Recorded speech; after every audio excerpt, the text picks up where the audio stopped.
Alors mes chers amis, j'ai le plaisir et la joie de vous retrouver pour vous parler d'un homme, grand entre tous, qui s'est appelé le Or HaChaim HaKadosh. Je peux vous assurer que c'est extrêmement difficile d'oser simplement ouvrir la bouche. Lorsqu'on parle d'un Rav qui était tellement grand, tellement pur, tellement pieux, qui a écrit des livres vraiment extraordinaires, qui sont aujourd'hui étudiés dans le monde entier. Peu importe à quel courant de pensée on appartient, tous les juifs du monde entier accordent une importance particulière et découvrent un plaisir extraordinaire à chaque fois qu'ils lisent les écrits du Or HaChaim HaKadosh, et en particulier dans ses commentaires fabuleux sur la paracha. Cet homme-là est né en 1692, il y a environ 320 ans, dans la ville de Salé. On l'a appelé Chaim. Chaim, c'était le nom de son grand-père, qui s'appelait lui-même Chaim ben Attar. Ben Attar, Attar, ça signifie des parfums. Dans cette famille-là, on avait l'habitude de vendre et de commercialiser tout type de parfums et d'herbes odoriférantes, etc. Et voilà que ce grand-père-là, c'était un homme extrêmement pieux. Toutes les nuits, il se réveillait et il pleurait vraiment avec beaucoup de cœur le Tikkun Chatzot. Il était véritablement en deuil de la destruction du Beth Amikdash. Et vraiment, nuit après nuit, il pleurait comme si le Beth Amikdash venait de s'effondrer face à lui. Et ensuite, quand il avait fini ce Tikkun Chatzot, il se mettait à étudier jusqu'au matin. Et à ce moment-là, il allait prier.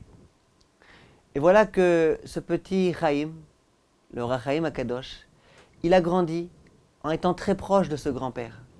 Et lui aussi, à son tour, il a commencé à essayer d'imiter son grand-père. Et il a commencé, lui aussi, à pleurer en pleine nuit pour demander à Kadosh Baruch Hu qu'il veuille bien nous reconstruire le Beth Amikdash. Et c'est dans cette atmosphère particulière, pleine de Torah et de Yirat Shamayim, que Rabbi Chaim ben Attar a grandi. Il va devenir un grand Talmid Chacham. Il va avoir déjà à Salé beaucoup d'élèves qui vont être autour de lui. Et cet homme-là, qui finalement va vivre que 47 ans, il va faire dans ces 47 ans des choses que beaucoup de personnes ont du mal à accomplir en 120 ans de vie. Dans la maison de Rabbi Chaim ben Attar, la porte était toujours grande ouverte. Il se préoccupait toujours des pauvres et des personnes nécessiteuses. Et l'histoire raconte d'ailleurs qu'il avait l'habitude, tous les vendredis, de procéder à l'abattage rituel d'un animal, d'un bœuf, qu'il partageait ensuite à tous les Talmidei Chachamim de la ville. Il savait qu'il y avait beaucoup de Talmidei Chachamim qui étaient complètement investis dans leur Torah et qui n'avaient malheureusement pas suffisamment d'argent pour pouvoir s'acheter de la viande pour Shabbat. Et donc tous les vendredis, il procédait à un abattage rituel et il leur distribuait de la viande. Voilà qu'un jour, il y a eu une véritable pénurie de viande dans la ville dans laquelle il se trouvait. Et puis personne n'avait de viande. Le seul qui a réussi à avoir de la viande, c'était le Or HaChaim HaKadosh. Tous les autres shochatim, au moment où ils ont procédé à l'abattage rituel, il s'est avéré que les animaux n'étaient pas cachers. Le seul qui s'est trouvé être kasher, c'était celui qui était entre les mains de Rabbi Chaim ben Attar. L'un des riches de la ville, ayant entendu que seul chez Rav Chaim ben Attar, il y avait une viande qui était kasher, il est immédiatement venu voir Rabbi Chaim ben Attar. Il lui a dit « Rav, j'aimerais vraiment que vous me donniez cette viande. Je ne peux pas envisager de vivre un Shabbat sans viande. » Alors le Rav lui dit « Mais je suis désolé, cette viande, elle est vraiment destinée aux Talmidei Chachamim de la ville. C'est pour eux que je l'ai achetée. C'est en leur honneur que j'ai procédé à l'abattage rituel. Je ne peux pas, elle ne m'appartient pas. » Et le riche dit « Je te donne 1000 euros, 2000 euros, 3000 euros. » Le Or HaChaim HaKadosh lui dit « Je suis désolé, je ne peux pas. » Et voilà qu'ils sont en train de négocier. À un moment donné, il y a l'un de ces fameux Talmidei Chachamim auquel la viande était destinée, qui tape à la porte et qui entre chez le Or HaChaim HaKadosh. Le Or HaChaim lui dit « Voilà, le morceau de viande qui te revient. » Et le riche voit que le Or HaChaim HaKadosh ne s'apprête pas du tout à lui donner à lui la viande, au contraire, il la donne au fameux Talmidei Chachamim, auquel il avait promis de la donner. Il se met dans une colère, dans une rage folle. Et il commence à insulter ce Talmid Chacham. Comment? Lui, il est meilleur que moi. Pourquoi c'est à lui que tu donnes et pas à moi? Et moi, je t'avais promis des grandes sommes. Comment tu peux, cette espèce de morveux, cette espèce de ceci, cette espèce de cela? Et le Ohr HaChaim HaKadosh avait peur de se mettre en porte-à-faux vis-à-vis de ce grand milliardaire. Il est resté silencieux. Mais il n'empêche qu'il a accepté que ce Talmid Chacham reçoive son morceau de viande. Et voilà qu'au moment où Rabbi Chaim Ben Attar va dormir, on s'adresse à lui, directement du ciel. Et on lui dit, Rabbi Chaim Ben Attar, comment tu as entendu cet homme-là, qui a parlé avec tellement de mépris de ce Talmid Chacham, et tu n'as rien dit? T'aurais dû protester, t'aurais dû t'insurger. Lorsqu'on entend des personnes qui parlent en mal d'un Talmid Chacham, il faut immédiatement protester. Comment ça se fait? Ah, t'as pas protesté? T'as pas voulu te fâcher avec ce riche? Eh bien, Dieu a décidé que tu devrais recevoir une punition. Quelle punition? Il faut pendant 1 an que tu ailles en galoute. Qu'est-ce que la galoute? La galoute, c'est l'exil. La galoute, ça veut dire qu'il faut que tu t'en ailles de chez toi, les mains dans les poches, juste avec ton talit et tes tefilin. Et que tu quittes la maison dans laquelle tu te trouves, et que tu ailles errer dans certaines villes, et que tu dormes chaque nuit dans un autre endroit que là où tu as dormi la veille. C'est quelque chose d'extrêmement difficile. On va dans un endroit dans lequel on n'est pas connu. On n'a rien avec soi. On doit sans arrêt être comme ça, pauvre, indigent, être invité. On doit sans arrêt se débrouiller ou dormir ou ne pas dormir. On n'a pas de travail, on n'a rien du tout. C'est extrêmement difficile. On a dit à Rabbi Chaim Ben Attar, tu veux pouvoir te faire expier cette faute-là? 1 an, 12 mois, il faut que tu te trouves en dehors de chez toi et que tu endures cette galoute. Et Rabbi Chaim Ben Attar s'est bien évidemment exécuté. Le lendemain matin, il prend ses téphilines, il prend son talit et il s'en va. Et il a commencé à errer au Maroc, chaque jour dans une autre ville, dans une autre région, dans un autre endroit, dans un autre quartier. C'est d'ailleurs la raison pour laquelle, lorsqu'on nous raconte un petit peu les différentes pérégrinations de Rabbi Chaim Ben Attar, on voit qu'une fois il était dans telle ville du Maroc, une fois il était dans telle autre ville. Pourtant, on sait que là où il habitait, c'était à Salé. Qu'est-ce qu'il faisait une fois dans telle ville, une fois dans telle autre ville? C'est qu'en fait, pendant cette année, il a eu besoin, pour pouvoir essuyer cette punition, aller dans tout type d'endroits différents, à des endroits où il n'était pas connu, à des endroits où il n'avait jamais été auparavant. Et l'histoire raconte que plusieurs mois après qu'il ait commencé à errer dans les différentes villes du Maroc, un jour, il était invité chez quelqu'un. Il arrivait dans une ville, il était inconnu, habillé en haillons comme un pauvre, bien évidemment. Or, il y a un homme hospitalier qui lui a dit « Vous n'avez pas où être, vous voulez venir dormir chez moi ?» Lui a dit oui. Personne ne se doutait que c'était le Ohr HaChaim HaKadosh. Et cet homme-là a mangé vendredi soir chez cet homme-là. À la fin du repas, cet homme s'adresse à son invité et lui dit « Tu sais, la coutume chez nous, c'est qu'à la fin du repas, on se rend tous chez le Rav. On a un Rav très pieux, un Rav qui a des enseignements qui lui proviennent directement du ciel. Et c'est un grand plaisir et un grand mérite et un grand honneur de l'écouter. Est-ce que tu es d'accord qu'on aille là-bas » Alors Chaim dit avec plaisir, au contraire, on peut entendre des propos de Torah. Et voilà qu'ils se rendent dans cette synagogue et qu'il écoute le Rav. Le Rav avait au début les yeux fermés, comme ça il était complètement concentré dans des sphères extrêmement élevées. Et au bout de quelques minutes, il retrouve ses esprits et il leur dit « Chers amis, aujourd'hui j'aimerais vous enseigner un certain nombre d'enseignements merveilleux. Qu'on m'a enseigné du ciel directement. » Il s'agissait de la paracha de Bechukotai.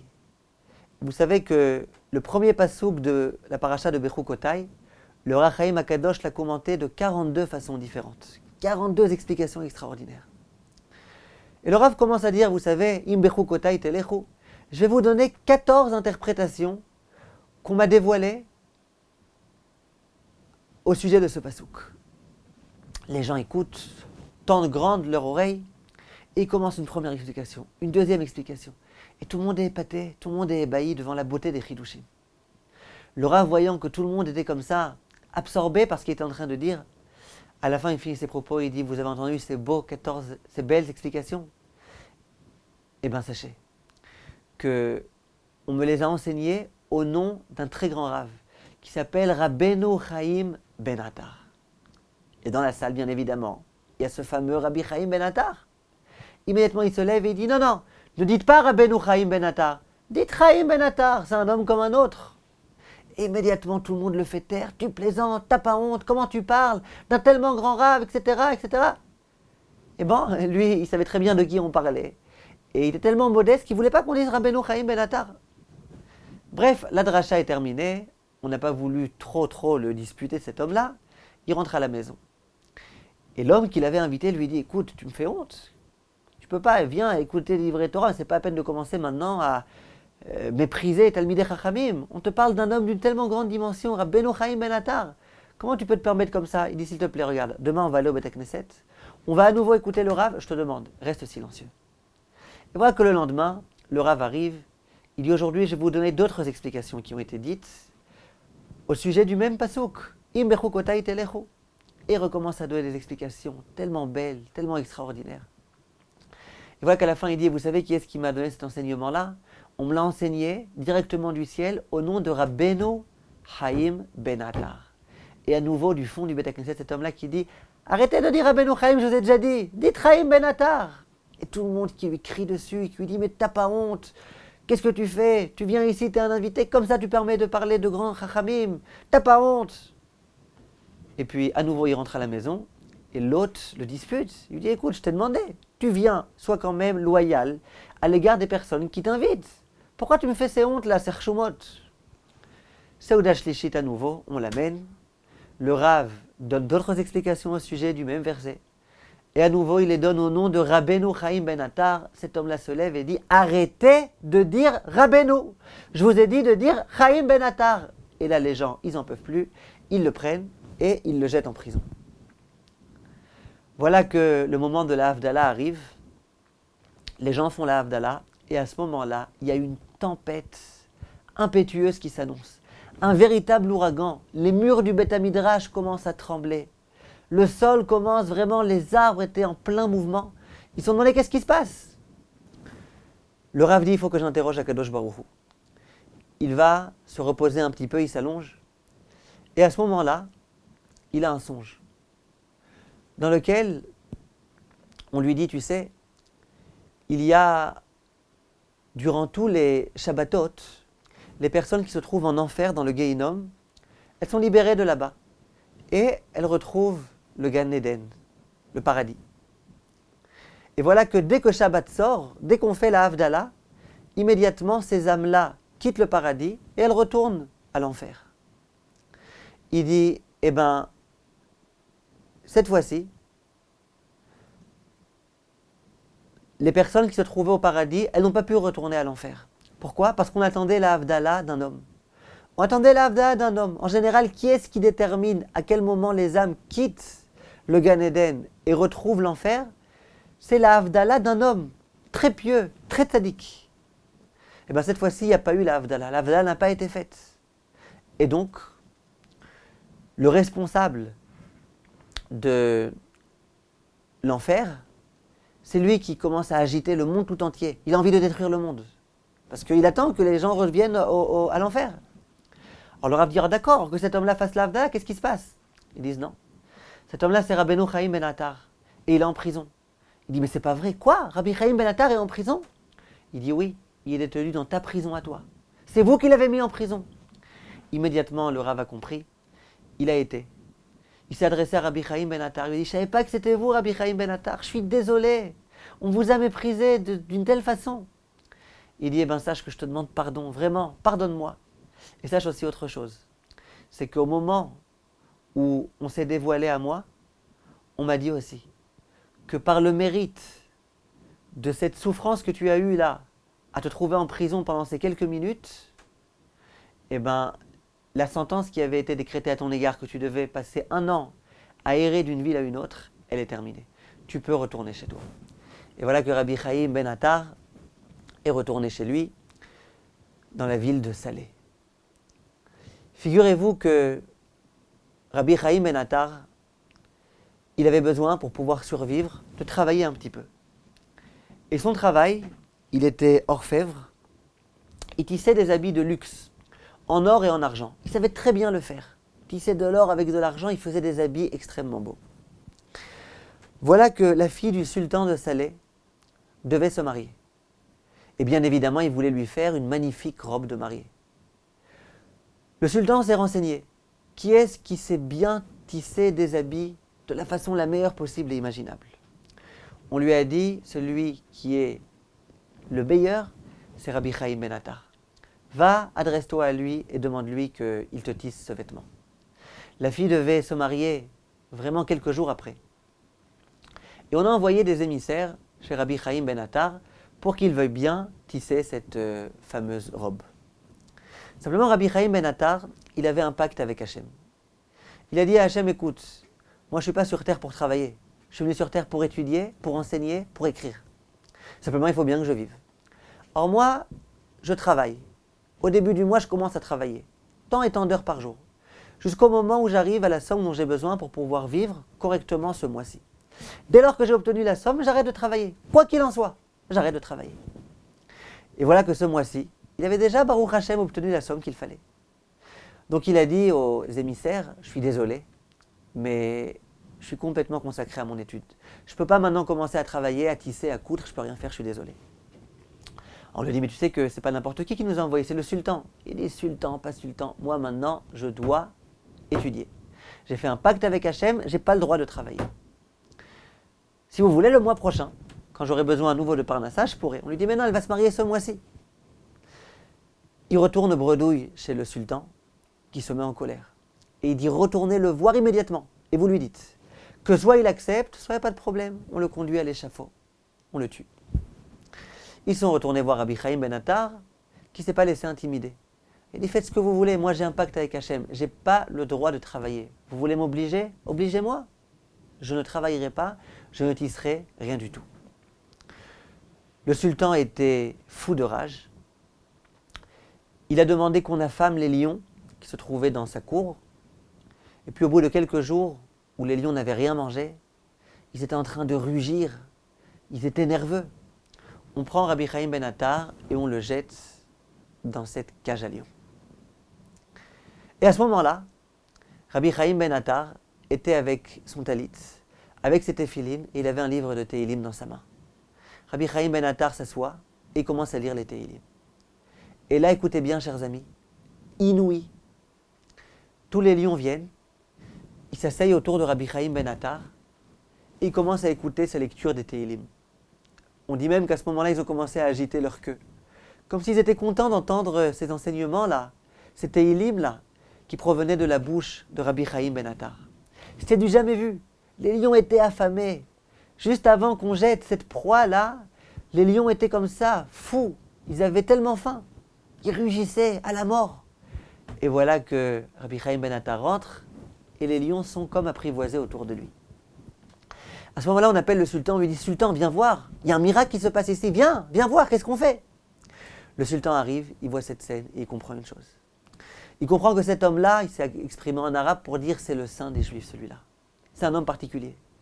Immédiatement, il a ordonné qu'on le sorte de cette cage à lions et il lui a donné beaucoup de cadeaux. Et à partir de ce moment-là, on a commencé à comprendre, à entendre c'était qui ce fameux Rabbi Chaim Ben Attar, cet homme tellement grand. Rabbi Chaim Ben Attar a quitté la ville de Salé et il s'est rendu à Fès. Ensuite, il avait une grande envie, une grande aspiration de pouvoir monter en Eretz Israël. Et il voulait pouvoir fonder une yeshiva en Eretz Israël. Lui et tous ses élèves sont partis en chemin. Tout d'abord, ils sont arrivés à Alger. Ensuite, ils ont continué à voyager et ils sont arrivés en Italie. Là-bas, il a rencontré le Mahari Assad, l'un des très grands décisionnaires, qui lui a dit « Viens dans notre communauté, viens donner des cours, viens prendre ma place, toi, Or HaChaim HaKadosh !» Et le Rav là-bas a commencé à enseigner un petit peu. Il s'est fait des élèves qui ont rejoint le groupe d'élèves qu'il avait déjà auparavant. Et dans cette ville-là, en Italie, il a fait deux choses de très grandes. Premièrement, il a réussi à imprimer les écrits du Or HaChaim HaKadosh sur la paracha. Et en dehors de ça, il a réussi à collecter des fonds pour pouvoir un jour, Bezrat Hashem, quand il arriverait en Eretz Israël, fonder une yeshiva. C'était vraiment son grand rêve. Voilà qu'ils étaient en chemin dans le bateau et il avait convenu avec le capitaine qu'il devrait les faire descendre à Yafo, sur le port de Yafo, de Jaffa. Et voilà que il y a eu à ce moment-là un miracle.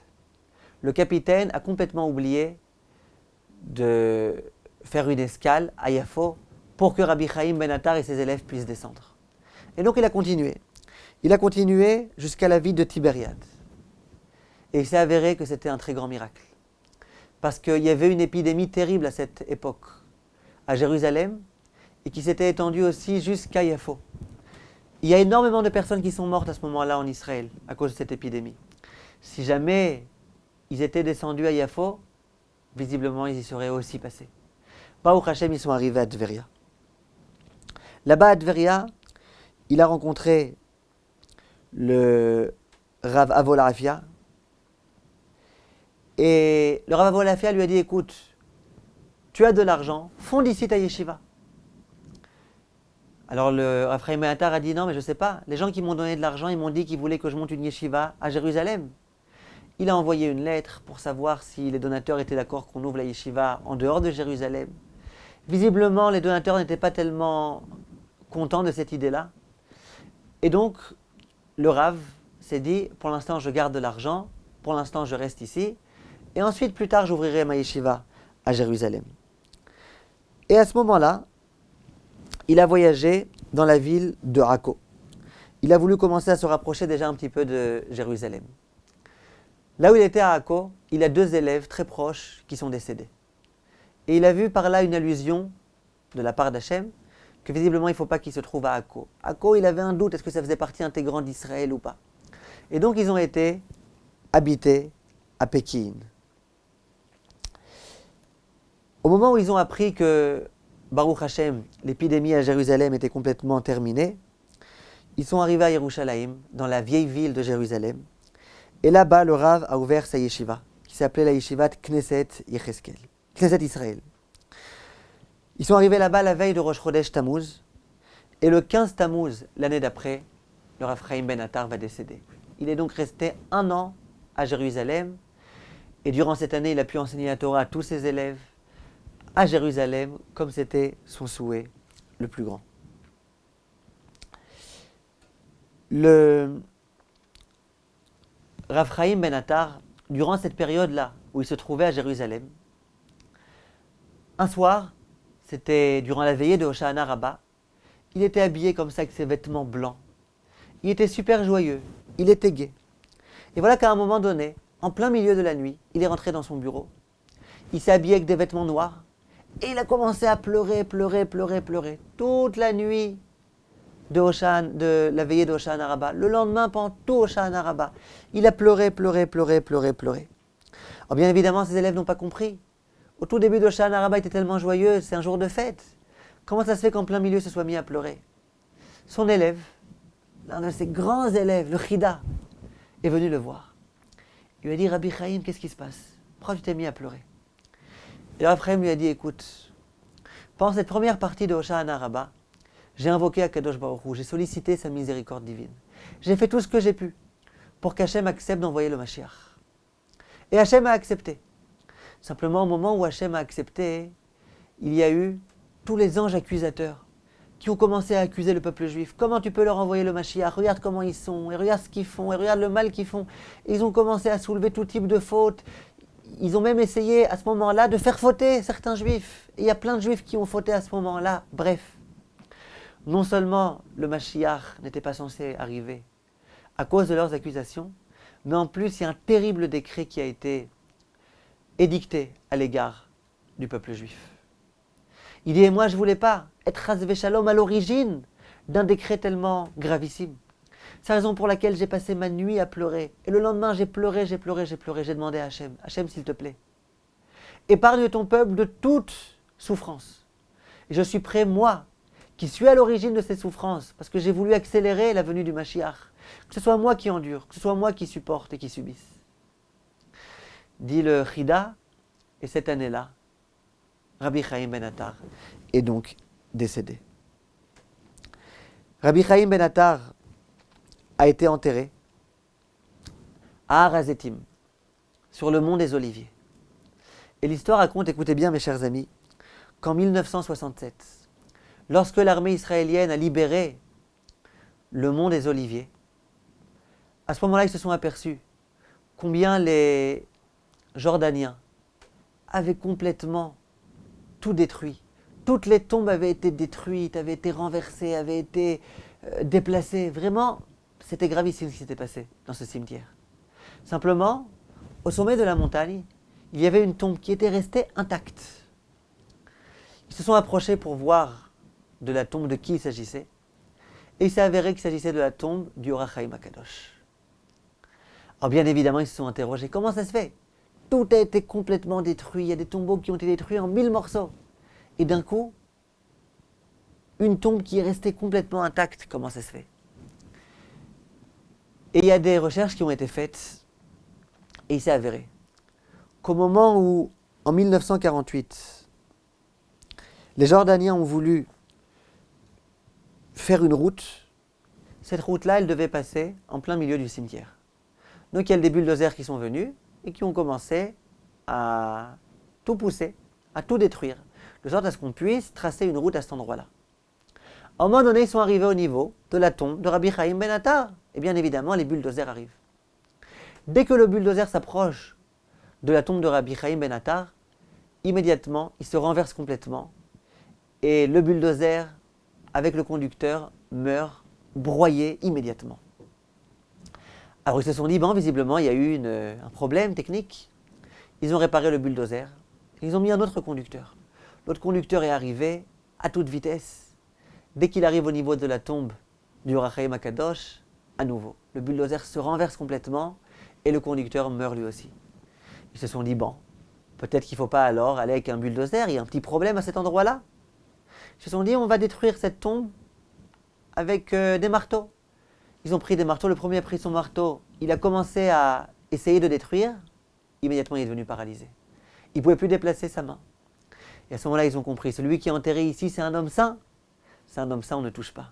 C'est la raison pour laquelle cette tombe-là est restée intacte. Il faut savoir, mes chers amis, qu'il y a un certain nombre de ségoulottes qui sont en rapport avec le Or HaChaim HaKadosh. On raconte qu'il y avait un des grands Admorim qui s'appelait Rabbi Pinchas Mikoritz. Un jour, il arrivait dans une ville et il s'est aperçu, alors qu'on était en pleine nuit, qu'il y avait une lumière qui se dégageait d'un endroit particulier. Il s'est approché de cet endroit-là. Il s'agissait d'un Beth Knesset.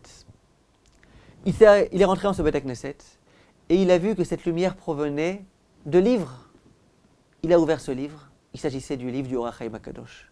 Jusqu'à présent, ce livre n'était pas encore tellement diffusé. Il a commencé à l'ouvrir, il a commencé à étudier, il a vu des perles précieuses. Or HaChaim HaKadosh. Quelles belles explications, quelles belles interprétations.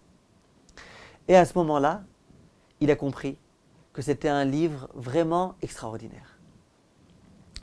À ce moment-là, Rabbi Pinchas Mikoritz, il a demandé à son fils, qui avait une imprimerie, il lui dit, je te demande de chaque année faire en sorte d'éditer à nouveau les livres du Or HaChaim HaKadosh. Chaque année. Et surtout, attention, n'oublie jamais, je te demande chaque année d'imprimer, d'éditer à nouveau les livres du Or HaChaim HaKadosh. Et son fils s'est exécuté. Une année, il a complètement oublié de le faire. Et cette année-là, il a eu énormément de difficultés. Des grands problèmes d'argent. Il a dû finalement fermer son imprimerie. Et il a compris que c'était à cause de cette faute-là. Et ce fameux Rabbi Pinchas de Koritz, il avait l'expression à la bouche et il disait que lorsqu'on étudie le Or HaChaim HaKadosh, ça a la capacité de purifier l'âme de celui qui l'étudie, au même titre que le Zohar HaKadosh. Vous savez que le Zohar HaKadosh de Rabbi Shimon Bar Yochai, lorsqu'on le lit simplement, ça purifie. Il disait le Or HaChaim HaKadosh, pareil, ça purifie énormément. Et tous les chassidim, ils adorent étudier les explications de Or HaChaim HaKadosh. Ils y voient une importance particulière. Il y avait un grand Talmid Chacham qui s'appelait Rabbi Shlomo Gestetner. En 1992, il y a un grand Talmid Chacham de Yerushalayim qui a eu une grave maladie à ses yeux.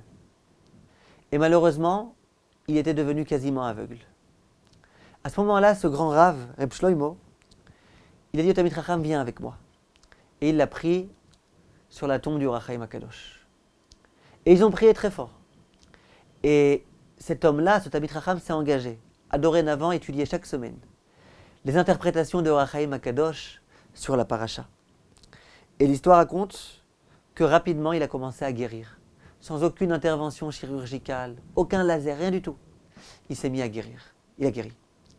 Lorsqu'il s'est aperçu de cette ségoula particulière, il a été voir son cousin. Il avait un cousin qui était frappé par une rétinopathie diabétique. Et donc lui-même était sur le point de devenir aveugle. Il a dit, tu sais, je te conseille de faire ce que moi-même j'ai fait. Rends-toi sur la tombe du Or HaChaim HaKadosh. Engage-toi à étudier les écrits du Or HaChaim HaKadosh. Il l'a conduit avec lui sur la tombe du Or HaChaim HaKadosh. Il lui a dit, vas-y, commence à lire un petit peu. Et lui, il commence à lire, il n'arrive pas à lire, il est aveugle. Et puis au fur et à mesure, il voit qu'il commence un petit peu à voir quelque chose. Il commence à essayer de décrypter quelques lettres. Et puis il commence à lire un petit peu. Et au fur et à mesure, il commence à voir de mieux en mieux. Et rapidement, l'espace de quelques mois, il a guéri. Et depuis, il y a énormément d'histoires qui ont été racontées de personnes qui avaient des problèmes aux yeux et qui se sont rendues sur la tombe du Or HaChaim HaKadosh, qui ont prié et qui ont vu des yeshuot particulières. Je pourrais vous raconter encore beaucoup d'histoires, mais je ne vais pas trop vous couvrir d'histoires. Ça fait déjà pas mal de temps qu'on parle.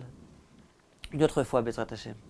J'aimerais juste terminer en vous lisant ce qu'écrit ce fameux Or HaChaim HaKadosh à propos de l'étude de la Torah. Il y a un verset concernant les Bikurim dans la parashat Kitavo, dans lequel il est écrit « Vesamarta bechol hatov » et tu te réjouiras de tout le bien que Kadosh Baruch Hu te donne. Dit le Or HaChaim HaKadosh, on a fait de ça même un chant. En tov et la Torah. Quand on parle du bien, le bien c'est la Torah. Et là il dit des mots très forts. Sheimayu bnei adam margishim. Si jamais les hommes avaient la possibilité de sentir bemetikut ve'arevut tov Torah, de sentir l'aspect agréable, doux de la Torah, ayu mishtagaim ou mitlaatim acharea. Il deviendrait fou. Il serait tellement fou amoureux de cette Torah qu'il deviendrait complètement fou. Il serait sans arrêt en train d'étudier, étudier comme ça avec une passion particulière. Velo yechashev beinehem melo olam kesef vezahav lemeuma.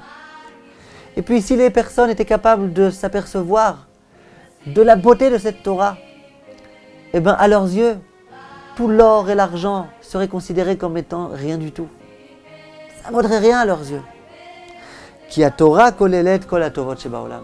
Parce que la Torah, elle inclut, elle englobe tout le bien du monde entier. Voilà ce qu'écrit le Or HaChaim HaKadosh. Le Or HaChaim HaKadosh, c'était un homme de Torah. Il a tout fait dans sa vie pour la Torah. Il a diffusé la Torah au maximum. Il a été prêt à mettre sa vie en danger pour ne pas renoncer à une heure de Torah. Or HaChaim HaKadosh. Il est vraiment digne de pouvoir nous donner cet enseignement-là. Ki a Torah kolelet kol hatovot shebaolam.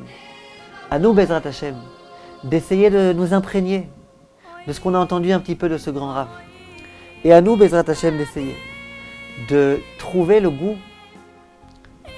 et de trouver la saveur particulière qui se trouve dans la Torah. Que le srout de Or HaChaim HaKadosh yagen alenu val kol amo Israël. Amen.